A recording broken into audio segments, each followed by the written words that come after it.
Hi, it's Sarah Jean from the AU Write site, and today I'm going to show you how to use the dictate tool to help you write down your ideas that maybe you're having trouble getting on the page.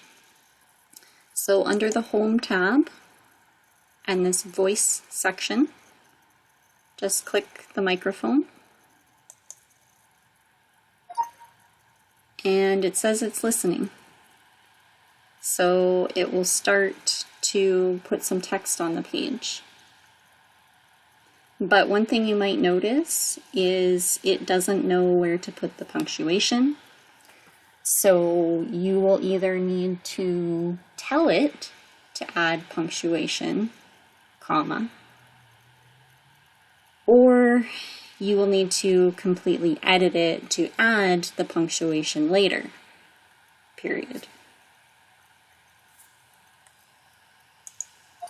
When you're done, you can just click the microphone and it will stop listening.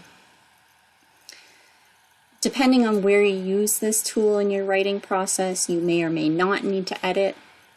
For example, if you're just using it for brainstorming, you probably don't need to edit.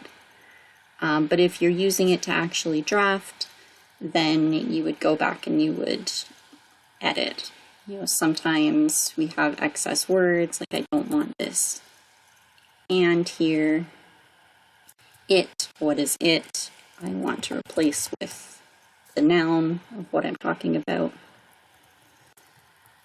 I need a comma here, so you would need to brush it up a little bit and make it correct in terms of punctuation. But it got the words down, it got the idea down, and now I'm not stuck anymore.